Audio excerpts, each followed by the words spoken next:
ఈ వాక్యం మనం చదివాం కదండి, 8-16 వచనాల్లో. ఇక్కడ తరచుగా మనం వినే కొన్ని పేర్లు ఉన్నాయి. ఎవరి పేర్లు అండి అవి? ఒకటి మోషే, యెహోషువ, ఇంకా అహరోన్. ఈ పేర్లు ఎప్పుడు మనం వింటూ ఉంటాం. వీళ్ళు ఎప్పుడు కూడా మనకి చాలా సెలబ్రిటీస్గా ఉంటారు అనమాట. ప్రతిసారి కూడా మోషే, యెహోషువ, అహరోన్లని చాలా సందర్భాల్లో మనం వింటూ ఉంటాం. దైవ జనాంగమా, బైబిల్ గ్రంథంలో కొన్ని పేర్లు మాత్రమే అధికంగా వినిపించబడుతూ ఉంటాయి. కానీ కొంతమంది ఉన్నారు, తెర వెనకాల ఉంటారు అన్నమాట. వాళ్ళు ఎవరు? వాళ్ళు తెర వెనకాల ఉంటారు. వాళ్ళు ఎప్పుడు కూడా కనిపించరు. కానీ దేవుని యొక్క అద్భుతమైన పరిచర్యను, దేవుని యొక్క చిత్తాన్ని ముందుకు తీసుకుని వెళ్ళడానికి వాళ్ళు అన్ని వేళలా సిద్ధంగా ఉంటారు. వాళ్ళు ఎవరు కూడా కనపడరు. అట్లాంటి వాళ్ళు బైబిల్ గ్రంథంలో చాలా మంది ఉన్నారు. అందులో ఒక వ్యక్తిని గురించి మనం మాట్లాడుతూ ఉన్నాం. అతను ఎవరంటే హూరు. 10వ వచనంలో మనం చూస్తున్నప్పుడు, యెహోషువ మోషే తనతో చెప్పినట్లు చేసి అమాలేకులతో యుద్ధం ఆడెను. మోషే, అహరోను, ఇంకెవరంట? హూరు అనే ఒక వ్యక్తిని మనం చూస్తున్నాం. చూడండి, ఇజ్రాయేలు ప్రజలు రెఫీదీము అనే స్థలములో ఉండగా అమాలేకులు వచ్చి వారితో యుద్ధం చేస్తా అన్నారు. ఆ యుద్ధంలో పాల్గొన్న వ్యక్తులను మనము ఎప్పుడు జ్ఞాపకం చేసుకుంటూ ఉంటామండి. యెహోషువ యుద్ధం చేశాడు. మోషే కొండ శిఖరం ఎక్కి కొండ మీద ప్రార్థన చేస్తున్నాడు. అహరోను మోషేకు సహకరిస్తూ ఉన్నాడు. వీరందరూ కూడా చాలా ప్రాముఖ్యమైన వ్యక్తులు. అహరోను ఏమో ప్రధాన యాజకుడు, మోషే నాయకుడు అంటున్నాడు. ఈ యెహోషువ మోషే తర్వాత ఇజ్రాయేలులను నడిపించే వ్యక్తిగా ఆయన ఉన్నాడు. కానీ వీరితో పాటు ఇంకొక వ్యక్తి ఉన్నాడంట. ఎవరంట ఆయన? ఆయన పేరు అందరూ కూడా చెప్పాలి. ఏం పేరు ఆయన పేరు? మీలో కూడా చాలా మంది మీ పేర్లు కనిపించకపోవచ్చు. మీరు దేవుని పరిచర్యలో చాలా కష్టపడుతూ ఉంటారు దివారాత్రులు. అయ్యా ఎప్పుడు కూడా పాస్టర్ కనిపిస్తూ ఉంటాడు, వెనకాల మేము కష్టపడే వాళ్ళు మేము కనిపించమనుకోదండి. దేవుడు ఖచ్చితంగా మీ జీవితంలో కూడా అద్భుతాన్ని చేస్తాడు. గమనించండి, ఇక్కడ ఆ యుద్ధం జరుగుతూ ఉన్నప్పుడు మోషే ఎప్పుడైతే చేతులు పైకెత్తుతా ఉన్నాడో ఏం జరుగుతోందంట? అందరూ కూడా సమాధానం చెప్పాలి. మోషే చెయ్యి పైకెత్తి నిలబెడతా ఉన్నాడు. ఏం జరుగుతోంది? అక్కడ ఒక యుద్ధం జరుగుతోంది. ఆ యుద్ధంలో ఇశ్రాయేలీయులు విజయం పొందుకుంటున్నారు. మీరు అక్కడ చూడవచ్చు అండి. మోషే ఎప్పుడైతే చేతులు దించేస్తా ఉన్నాడో శత్రువులైన అమాలేకీయులు యుద్ధంలో గెలిచేస్తున్నారండి. సో ఇప్పుడు అహరోనుతో పాటు ఇంకొక వ్యక్తి ఎవరున్నారండి? హూరు అనే వ్యక్తి ఉన్నాడు. ఆ వ్యక్తిని గురించి మనం మాట్లాడుతున్నాం. వీరిరువురు కూడా ఆ శిఖరము మీద, ఆ పర్వతము మీద ఒక రాతిని, ఒక చైర్ లాగా, ఒక సింహాసనం లాగా పెట్టి మోషేను అక్కడ కూర్చోబెట్టి, ఇప్పుడు ఎవరున్నారంట? ఒక పక్క ఎవరున్నారు? అహరోను ఆ చేయిని ఎత్తిపట్టుకుంటున్నాడు. ఇంకొక పక్క ఎవరు ఎత్తిపట్టుకుంటున్నారో? హూరు అనే ఒక వ్యక్తి ఆ చేతులు పట్టుకుంటున్నారో. వారు ఎప్పుడైతే మోషే ఎంతసేపు అని చేతులు ఎత్తుతారండి, మనం ఒక 2 నిమిషాలు మీరు చేతులు ఎత్తండి ఆరాధనలో అంటే అప్పుడే దించేసి ఉంటారు ఇట్లా. మళ్ళీ నేను చేతులు ఎత్తండి అంటే మళ్ళీ ఎత్తుతారు. మళ్ళీ ఏం చేస్తారు? ఎక్కువసేపు ఎత్తలేరు. ఎప్పుడైనా మీరు పరీక్ష చేసుకుంటారు, ఎంతసేపు అని ఎత్తుతారు మీరు? అమ్మమ్మ అంటే ఓ 2-3 నిమిషాలు, దాని తర్వాత చేతులు బరువు అయిపోతాయి. ఇప్పుడు ఏం కావాలంటే ఇక్కడ మోషేకు చేతులు ఎత్తడానికి సపోర్ట్ కావాలి. ఎందుకంటే ఆయన చేతులు దించేస్తా అంటే యుద్ధం ఓడిపోతున్నారు.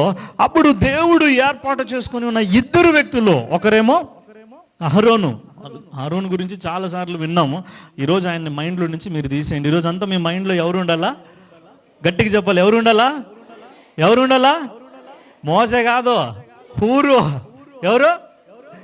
మోసే అంటాను. మళ్ళీ లేటుగా వింటాను. నువ్వు బల్బు లేటుగా వెలుగుతుంది అన్నమాట కొంతమందికి. అందుకని నేను రిపీట్ చేస్తా అంట. ఈరోజు అంతా ఎవరు ఉండాలి మన మైండ్లో? ఈరోజు ఖచ్చితంగా దేవుడు మీతో మాట్లాడుతున్నాను. Praise the Lord. Hallelujah, hallelujah. ఎంతసేపు మోసే, ఆరోన్, యెహోషువ. వాళ్ళను మించి ఇంకా కొంతమంది భక్తులు ఉన్నారు. దేవుడు వాళ్ళని అద్భుతంగా వాడుకున్నాడు. దేవుడు వారి జీవితాల్లో అద్భుతమైన పరిచర్యను వారి ద్వారా జరిగించాడు. ఈ వ్యక్తిని గురించి మనం మాట్లాడుతున్నప్పుడు చాలా తక్కువ మంది ఈ మనుష్యుని జ్ఞాపకం చేసుకుంటారు. కానీ దేవుడు ఏం చేస్తున్నాడంట? అందరినీ ఆయన సమానంగా జ్ఞాపకం చేసుకునేవాడిగా ఉంటున్నాడండి. Praise the Lord. Hallelujah, hallelujah, hallelujah. మనుషులు పైన కనిపించే వాళ్ళనే హైలైట్ చేస్తూ ఉంటారు, మనుషులు పైకి కనిపించే వాళ్ళనే హెచ్చిస్తూ ఉంటారు, మనుషులు పైన కనిపించే వాళ్ళనే జ్ఞాపకం చేసుకుంటూ ఉంటారు. కానీ దేవుడు ఏం చేస్తాడంట, మనుషులందరినీ కూడా ఆయన యొక్క చిత్తము కొరకు, ఆయన యొక్క రాజ్యము కొరకు, దేవుని యొక్క పనిని ఎవరైతే న్యాయముతో, విశ్వాసముతో, నమ్మకంతో చేస్తా ఉన్నారో, ఈ లోకంలో నీ యొక్క విశ్వాసాన్ని, నీ పనిని, నీ పరిచర్యను ఎవరు గుర్తించినా గుర్తించకపోయినా పరలోకమందున జీవము కలిగిన దేవుడు నేను గుర్తిస్తా ఉన్నాడంట. హల్లెలూయా, హల్లెలూయా. నన్ను ఎవరు చూడరయ్యా, నేను పాత్రలు కడుగుతా ప్రతి వారం, నన్ను ఎవరు చూడరు. ప్రతి వారం నేను మందిరం తుడుస్తా, ఎవరు చూడరు. నేను మందిరంలో ఎంతో పరిచర్యం చేస్తాను, ఎవరు చూడరు. నన్ను ఎవరు జ్ఞాపకం చేసుకోరు, నా గురించి ఎవరు చెప్పరు అన్న ఆలోచనతో నీవు ఉన్నట్టయితే you are wrong. If you are doing for God something, definitely you have a great reward from God. నువ్వు దేవుని కొరకు, దేవుని యొక్క పనిని నువ్వు ఎప్పుడైతే చేయగలుగుతా ఉన్నావో, దేవుడు ఖచ్చితంగా నిన్ను జ్ఞాపకం చేసుకుంటాడండి. హల్లెలూయా. కొంతమంది చూస్తూ ఉంటారు, పాస్టర్ చూస్తానడా లేదా, అన్న చూస్తానడా లేదా, తమ్ముడు చూస్తానడా లేదా. వీళ్ళు చేసే పనులు ఎవరికి కనిపించాలంట, సేవకుని కనిపించాలని చేస్తూ ఉంటారు మనలో చాలామంది. సేవకుడు చూస్తే ఒకలాగున్న పని, సేవకుడు పక్కకు పోతే ఇంకొక పని. అర్థమవుతుందా? లేదండి. దేవుని కోసం మనం ఎప్పుడైతే యథార్థంగా మనకు అప్పగించబడిన బాధ్యతను, తలాంతులను, ఆశీర్వాదాన్ని, అభిషేకాన్ని, కృపావరములను, ఏదైనా సరే అది ఏదైనా సరే నమ్మకంగా చేయగలుగుతూ ఉన్నప్పుడు దేవుడు ఏం చేస్తున్నాడంట, ఆయన జ్ఞాపకం చేసుకుంటా ఉన్నాడంట. మనుషులందరూ కూడా ఈ పెద్దోళ్ళు ముగ్గురు వైపు చూస్తున్నారు, కానీ వాళ్ళతో పాటు సమానంగా చూడండి, అటువైపు ఏమో ఆరోన్ ఉన్నాడు, ఇటువైపు ఎవరున్నారో గట్టిగా చెప్పాలి. అందరూ కూడా, మీలో కూడా చాలా మంది హూరులను దేవుడు లేవనెత్తబోతున్నాడు. హల్లెలూయా, హల్లెలూయా. ఇప్పుడు సమానంగా పట్టుకుంటేనే కదా, అహరోను పట్టుకుంటేనే అయిపోతుందా ఒక చెయ్యి? ఇంకొక వ్యక్తి కూడా ఏం చేయాలి? ఇప్పుడు సపోర్ట్ ఇద్దరు కూడా ఉండాలి. సమానంగా వాళ్ళు పట్టుకోగలుగుతున్నప్పుడు చూడండి, సాయంకాలం, పొద్దున, మధ్యాహ్నం, సాయంకాలం, రాత్రి అయిపోతుంది, వీళ్ళు అలసిపోతూ ఉన్నారు, కానీ మోసే చేతులను వీళ్ళు క్రిందకి దించలేదండి. Praise the Lord. Hallelujah, hallelujah. 3 విషయాల్లో హూరు జీవితంలో నుండి మనం ఈరోజు నేర్చుకోబోతున్నామండి. ఏం నేర్చుకోబోతున్నామంట? 3 విషయాలు చాలా సింపుల్గా ఉంటాయి. మొట్టమొదటిది ఏంటంటే, హూరు తాను చేయగలిగిన పని ఆయన నమ్మకంగా చేయగలుగుతూ ఉన్నాడంట. మొట్టమొదటిది ఏంటంట, ఆయన చేయగలిగిన పని. దేవుడు గమనించండి, అందరికీ ఒకే తలాంతుని ఇవ్వడండి, ఒక్కొక్కరికి ఒక్కొక్క తలాంతుని ఇస్తాడు. ఇప్పుడు మీరు అందరూ కూడా ప్రసంగం చేసే వాళ్ళు అయిపోతే మళ్ళీ ఆదివారం ఎవరండి వినేది? అవునా? అందరూ పాడే వాళ్ళు అయిపోతే మళ్ళీ ఆరాధన ఎవరు చేస్తారు?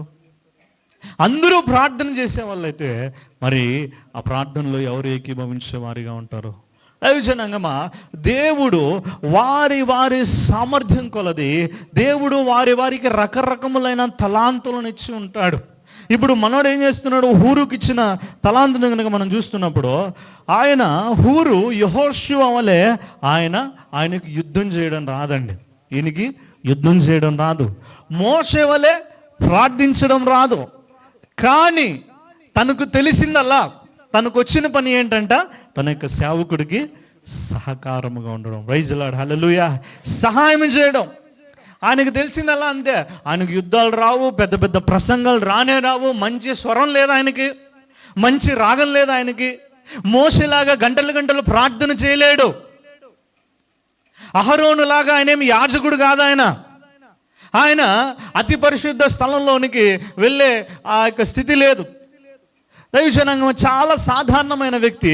దేవుడు ఆయనకు ఒక మంచి బుద్ధినిచ్చాడు, మంచి జ్ఞానాన్ని ఇచ్చాడు, మంచి బలమునిచ్చాడు. సేవకుని పక్షముగా ఆయన ఏం చేయగలుగుతున్నాడంట? నిలబడగలుగుతున్నాడంట. దేవుడు ఆయనకిచ్చిన యొక్క పరిచర్య, దేవుడు ఆయనకిచ్చిన యొక్క తలాంతు ఏంటి? నువ్వు వెళ్ళి నా సేవకుడికి సహాయం చేయి. ఏం చేయాలంట? సహాయం చేయి. నిలబడు, పట్టుకో.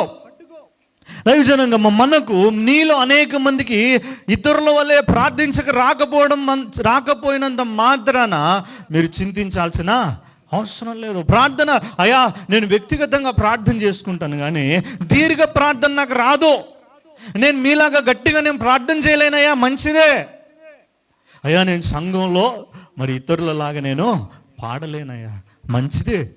అవి రెండే కాదు కదా పరిచర్యలు, కానీ ఇంకా చాలా ఉన్నాయి. దేవుడు నీకు ఇచ్చిన తలాంతును నువ్వేం చేయాలంట, దేవుడు నీకు అప్పగించిన పనిని బహు జాగ్రత్తగా నీవు చేయగలగాలి. నీకు ఇచ్చిన తలాంతు, నీకు ఇచ్చిన పనిని, అది ఏది అయినప్పటికీ కూడా నువ్వేం చేయాలంట, దేవుని యొక్క పరిచర్యలో దేవుని నామ మహిమార్థమైన దాన్ని కొనసాగించాలి. హూరు గురించి బైబిల్ గ్రంథంలో ఎక్కడా చూడమండి. ఎక్కువ మనం కేవలం ఈ 2-3 పుస్తకాల్లో, నిర్గమకాండంలో, ద్వితీయోపదేశకాండంలో, కొన్ని చోట్ల పాత నిబంధనలో, ఈ 5 పంచకాండాల్లో మాత్రమే మనం చూడగలం. అక్కడక్కడ కూడా ఆయన ఎక్కడ కూడా ఈయన గురించి, ఈయన యొక్క చరిత్రను చదువుతున్నప్పుడు మోషేకు ఒక సహకారిగా ఆయన ఉన్నాడంట. మోషేకు పరిచర్యలో ఒక సహకారిగా ఉన్నాడు. ఈయన ఎట్లా తెలుసా, మోషే లేకపోతే ఈయన అహరోను కలిసి ఇజ్రాయేలీలందరినీ కూడా ఏం చేస్తున్నారు, వాళ్ళని పరిపాలన చేస్తున్నారు. వాళ్ళకి ఏమైనా సమస్య వచ్చిందనుకో, ఒకనొక సందర్భంలో నిర్గమకాండము 24వ అధ్యాయం అనుకుంటాను, చదవాల్సిన అవసరం లేదు, 11వ వచనంలో మోషే వారందరినీ పిలిచి వారితో చెప్తున్నాడు, ఇదిగో మీలో ఏమైనా మీకు సమస్య ఉన్నప్పుడు, మీకు ఏమైనా ఆటంకం ఉన్నప్పుడు అహరోను హూరులు ఉన్నారో వాళ్ళ దగ్గరికి వచ్చి మీరు ఏం చేయాలంట, మీ సమస్యలను మీరు తీర్చుకునే వారిగా ఉండాలి. ఈయన సంఘములో అక్కడ ఒక పెద్దగా ఉంటూ దేవుడు తనకు అప్పగించిన పనిని ఆయన ఏం చేస్తున్నాడు, నెరవేరుస్తున్నాడు. మొట్టమొదటిగా మనం ఏం చేయాలంట, మనకు నీకు దేవుడు ఏదైతే ఒక తలాంతునిచ్చాడో దాన్ని నువ్వేం చేయాలంట, బహు జాగ్రత్తగా దేవుని కొరకు ఉపయోగించుకోవాలి. మనుషులు చూడాలని, మనుషుల మెప్పు కొరకు మీరు ఎప్పుడు చేయకూడదండి. మనుషులకు కనబడకపోయినా పర్లేదు, మనుషులు దాన్ని మెచ్చకపోయినా పర్లేదు, కానీ దాన్ని ఎవరు అంగీకరిస్తారంట, దేవుడు అంగీకరించేదిగా ఉన్నారు. రెండోదిగా ఆయన జీవితంలో నుంచి మనం నేర్చుకునేది ఏంటంటే, హూరు చేసినది చాలా చిన్న పనే, కానీ అది చాలా విలువైనది. ప్రైజ్ లార్డ్, హల్లెలూయా. చిన్న పని ఏం చేస్తున్నాడు, మోషే చెయ్యి పడిపోకుండా ఆయన నిలబెట్టుతున్నాడు, సహాయం చేస్తున్నాడు. చాలా చిన్నదే, కానీ ఆ సమయంలో అది చాలా విలువైనది, చాలా విలువైనది. మోషే ఆ సాయంత్రం వరకు కూడా, యుద్ధం అయ్యేంత వరకును కూడా, ఒకవేళ ఈయన అక్కడ ఉండి ఆ రీతిగా సహాయం చేయలేకపోతే ప్రమాదం వచ్చేస్తుంది కదండి. మోషే చెయ్యి దించితేనే ఏమైపోతుందంట, శత్రువులు విజయాన్ని పొందుకుంటున్నారు. చూడండి, అంత సులభం కాదండి ఆయన చేయి ఎత్తి పట్టుకోవడం. మోషే కానీ, అహరోను కానీ, హూరు కానీ. హూరు అనే వ్యక్తి చేస్తున్నది చిన్న ప్రయత్నమే, చిన్న పనే, కానీ అది దేవుని దృష్టిలో చాలా చాలా విలువైనది. ప్రైజ్ లార్డ్, హల్లెలూయా, హల్లెలూయా. నీ జీవితంలో దేవుడు నీకు అప్పగించిన పనిని, దేవుడు నీకు ఇచ్చిన తలాంతులను ఖచ్చితంగా దేవుని యొక్క పరిచర్య కొరకు మీరు ఎప్పుడైతే దేవుని నామ మహిమార్థమై, దేవుని యొక్క చిత్తము కొరకు, దేవుడిచ్చిన ఆరోగ్యాన్ని బట్టి, దేవుడిచ్చిన జ్ఞానాన్ని బట్టి, దేవుడిచ్చిన తెలివిని బట్టి, దేవుని కొరకు నువ్వు ఎప్పుడైతే జీవించగలుగుతా ఉన్నావో అది గొప్ప దీవెనగా, చాలా విలువైనదిగా మార్చివేయబడుతుందండి. బైబిల్ గ్రంథంలో ఇట్లాగా ఎంతోమంది వ్యక్తులు చిన్న చిన్న పనులు వాళ్ళు చేస్తూ ఉన్నారో దేవుని దగ్గర నుండి గొప్ప దీవెన, ఆశీర్వాదాన్ని పొందుకుంటున్నారు. యేసుక్రీస్తు ఒకానొక సందర్భంలో ఆయన మందిరం దగ్గరికి ఆయన పరిచర్యలో వెళ్తూ ఉన్నప్పుడు, మందిరం దగ్గర ఆయన కూర్చొని ఉన్నాడు.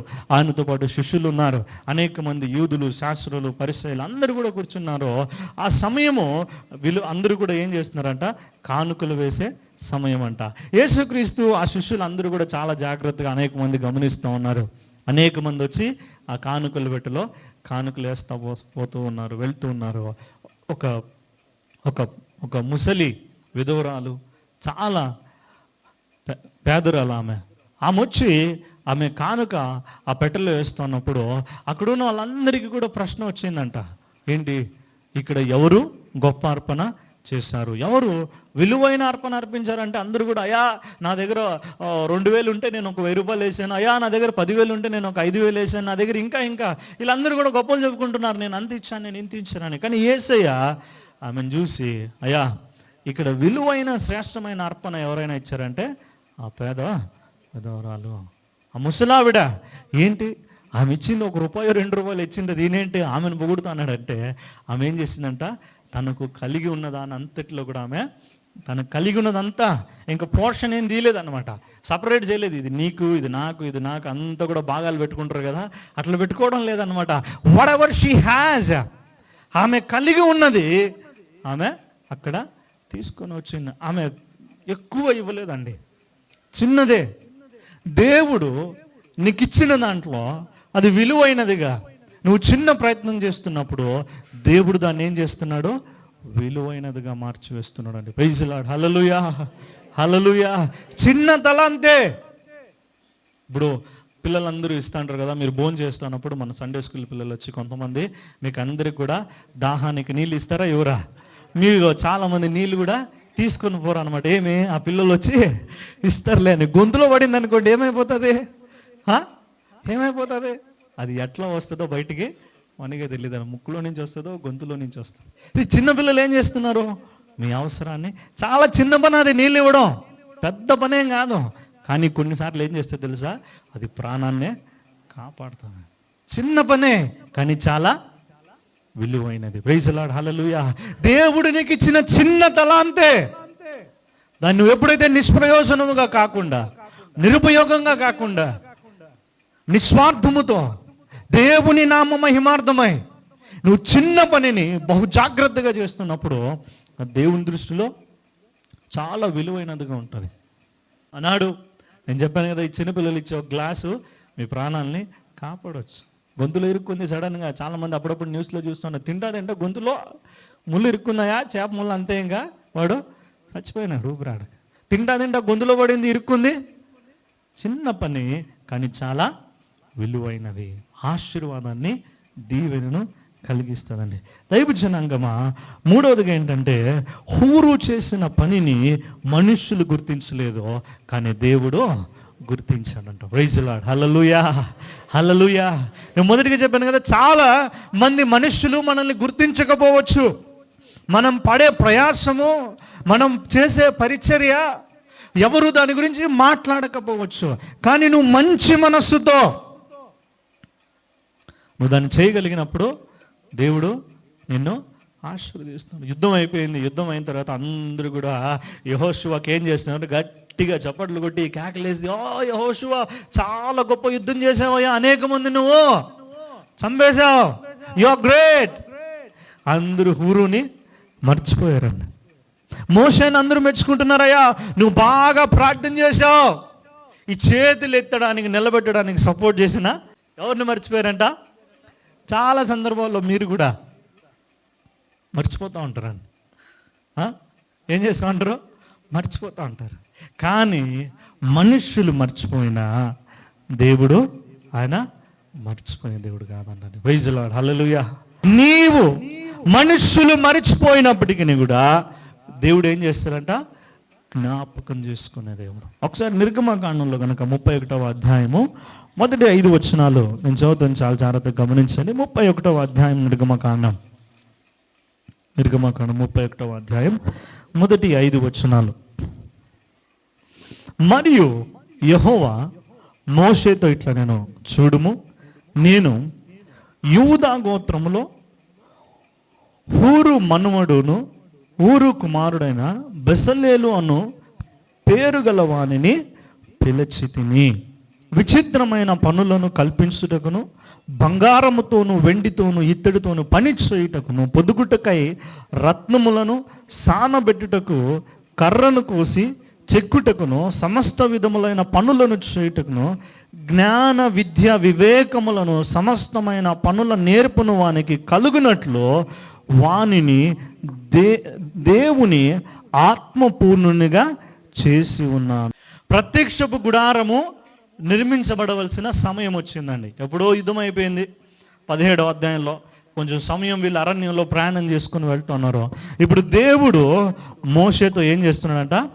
మాట్లాడుతున్నాడు. మోషే, చూడు, ఆ రోజు యుద్ధంలో పోరాడాడు కదా, నీ చేతులు ఎత్తి పెట్టుకుని సహాయం చేశాడు కదా, ఆ హూరును నేను మర్చిపోలేదు. ఆయన యొక్క కుమారుని ఇప్పుడు దేవుని ఆత్మ జ్ఞానముతో దేవుని కొరకు ఒక విచిత్రమైన పనిని చేసేవాడికి సకలమైన జ్ఞానములతో వివేకములతో నేను వాడిని నింపుతా ఉన్నాను. నా పరిచర్య నిమిత్తమై నేను వాడిని ఏర్పరచుకున్నాను అంటున్నానంటండి. ప్రైజ్ మా దేవుని కొరకు మనము ఎప్పుడైతే మనకు అనుగ్రహించబడిన తలాంతులను దేవుని నామ మహిమార్థమై మనం వాడుతామో, ఈ లోకంలో మనుష్యులు గుర్తించకపోయినా తగిన సమయం వచ్చినప్పుడు దేవుడు గుర్తించేవాడిగా ఉంటున్నాడండి. దేవుడు అన్నాడు మోషేతో చాలా క్లియర్గా మాట్లాడుతూ ఉన్నాడండి. మోషే, నువ్వు ఆ మనిషిని పిలుచుకో, నా కొరకు ఇదిగో ఒక ప్రత్యేకమైన పనిని చేయడానికి దేవుని ఆత్మపూర్ణునిగా చేసి ఉన్నాను అంట. జనాంగమా, దేవుని కొరకు ఎందరైతే యథార్థమైన హృదయముతో దేవుని పరిచర్యలో నమ్మకముగా ఎవరు నన్ను చూసినా చూడకపోయినా, ఇది నా పని, ఇది నా బాధ్యత, ఇది నా మందిరము, ఇది నా దేవుని పరిచర్య అని ఎందరైతే నమ్మకముగా ఆయన పనిలో ముందుకు సాగుతారో, తగ్గిన సమయములో దేవుడు వాగ్దానం చేసిన దేవుడు ఆయన మాట తప్పేవాడు కాదు. ఆయన నమ్మదగిన దేవుడు. తగ్గిన సమయంలో ఆయన మాటను నెరవేర్చే దేవుడు. తరముల వరకు దేవుడు ఏం చేస్తాడంట? దీవించి ఆశీర్వదించేవాడిగా ఉంటున్నాడు. Praise Lord. Hallelujah, hallelujah. ఒకవేళ నీవు కష్టపడ్డావేమో, నీవు ఆ ఫలాన్ని చూడలేదేమో, నీ రాబోయే తరానికి దేవుడు నీ కొరకు ఏం చేశాడంట? ఆ దీవెన ఏర్పాటు చేశాడంట. ఈరోజు చాలామంది మీరు ఏం చేస్తున్నారంటే, యేసుక్రీస్తు ఒక ఉపమానాన్ని చెప్తున్నాడు కదండి. ముగ్గురిని పిలిచి ముగ్గురికి 3 తలాంతులు ఇచ్చాడంట. ఆఖరి వాడు ఏం చేశాడంట? దాన్ని దాచిపెట్టి, నాకు తెలుసు నువ్వు చాలా చెడ్డోడు, నువ్వు ఎప్పుడైనా వచ్చి నన్ను అడుగుతావు అని దాచిపెట్టిన తర్వాత దేవుడు ఏం చేస్తున్నాడు? ఆ ఉన్న ఒక్కటి లాగేసి ఎవడైతే కష్టపడ్డాడో, ఎవడైతే వృద్ధి చేసుకున్నాడో దేవుడు వానికి ఇచ్చేసాడు. ఈరోజు మీలో చాలామంది దేవుడు మీకు ఇచ్చిన కృపావరాలను, దేవుడు మీకు ఇచ్చిన తలాంతులను, దేవుడు మీకు ఇచ్చిన ఆశీర్వాదాలను, దేవుడు మీకు ఇచ్చిన దీవెనలను, దేవుడు మీకు ఇచ్చిన కృపను, దేవుడు మీకు ఇచ్చిన జ్ఞానాన్ని, దేవుడు మీకు ఇచ్చిన చదువును, దేవుడు మీకు ఇచ్చిన తెలివిని, దేవుడు మీకు ఇచ్చిన ధనాన్ని ఆయన నామ మహిమార్థమై కాకుండా, దేవుడు మీకు ఇచ్చిన హోదాని కానీ, దేవుడు మీకు ఇచ్చిన అధికారాన్ని కానీ, దేవుడు మీకు ఇచ్చిన ఆశీర్వాదాన్ని కానీ దేవుని కొరకు కాకుండా ఈ లోకంలో నువ్వు దాన్ని అట్లాగే పెట్టుకొని వృధాగా నువ్వు గడుపుతా ఉన్నట్లయితే ఒక రోజు వస్తుంది, ఆ రోజున దేవుడు నీ నుండి దాన్ని తీసేసుకొని నీ పక్కన ఎవరైతే యథార్థమైన మనసుతో కష్టపడుతున్నారో దేవుడు వారికి అనుగ్రహించేవాడిగా ఉన్నాడు. మనుష్యులు గుర్తించలేదని బాధపడవద్దు, మనుష్యులు గుర్తించలేదని చింతించవద్దు, మనుష్యులు పొగడలేదని నువ్వు ఎంత మాత్రం కూడా చింతించవద్దు. దేవుడు నీకు ఇచ్చిన తలాంతును నువ్వేం చేయాలంట? దేవుని కొరకు నువ్వు ఉపయోగించుకో. దేవుని నామము కొరకు దేవుడు నీకు ఏ తలాంత అయితే ఇచ్చాడో, దేవుడు ఏ జ్ఞానం, నీవున్న స్థితిలోనే, నీవున్న స్థలములోనే, whatever the wisdom and knowledge, దేవుడు నీకు బుద్ధి జ్ఞానములు ఏదైతే ఇచ్చాడో ఆయన నామ మహిమార్థమైన వాడగలిగినట్లయితే దేవుడు ఏం చేస్తాడంటే దాన్ని ఆశీర్వదించేవాడిగా ఉంటాడంట. నువ్వు కూడా దేవుని కొరకు ఎట్లా మారాలంట? ఒక హూరులాగా నీ జీవితం మార్చివేయబడాల. దేవునికి నమ్మకంగా, ఆయన ఇచ్చిన పరిచర్య నమ్మకంగా, ఆయన ఇచ్చిన ఆరోగ్యాన్ని నమ్మకంగా, ఆయన ఇచ్చిన జ్ఞానాన్ని నమ్మకంగా నువ్వు వాడగలుగుతూ ఉన్నప్పుడు నీ తరతరములను దేవుడు ఏం చేస్తున్నాడట? దేవుని యొక్క ఆత్మతో ఆత్మ పూర్ణులుగా దేవుడు మీ సంతానాన్ని చేస్తూ ఉన్నాడు. దేవుని యొక్క పరిచర్యలో అధికమైన ఆధిక్యతను దేవుడు, ఆశీర్వాదాన్ని దేవుడు, దీవెనను దేవుడు దయచేస్తూ ఉన్నాడండి. నిర్లక్ష్యం చేస్తూ ఉన్నారు అయ్యజనాంగమా. మీరు ఎప్పుడైతే దాన్ని నిర్లక్ష్యం చేస్తున్నారో అది మీకు కీడుగా మారిపోతుందేమో, అది మీకు చేదుగా మీకు మారిపోతుందేమో, దీవెనకు బదులుగా అది శాపముగా మారిపోతుందేమో. దేవుడిచ్చిన అవకాశాన్ని మీరు ఏం చేయాలంట? సద్వినియోగం చేసుకోవాలి. హూరును జ్ఞాపకం చేసుకోవాలి. మనుష్యుల గుర్తింపు కాదు నాకు కావాల్సింది. ఎవరు గుర్తింపు కావాలంట? జీవము కలిగిన దేవుని గుర్తింపు. దేవుడిచ్చిన ఆరోగ్యాన్ని దేవుని పరిచర్య కొరకు మీరు ఉపయోగించాలండి. అనేకమైన కారణాలు చెప్పి దైవజనాంగమా, మీరు దేవుని సన్నిధికి, దేవుని పరిచర్యకు, దేవుని యొక్క పొలములో, ఆయన తోటలో ఒక మంచి చెట్టుగా వృద్ధి చెందవలసిన మీరు ఈరోజు మీకు ఇచ్చిన అవకాశాలన్నీ కూడా మీరు కోల్పోతూ ఉన్నారు. మీకు ఇచ్చిన అవకాశాలన్నీ కోల్పోతూ ఉన్నారు.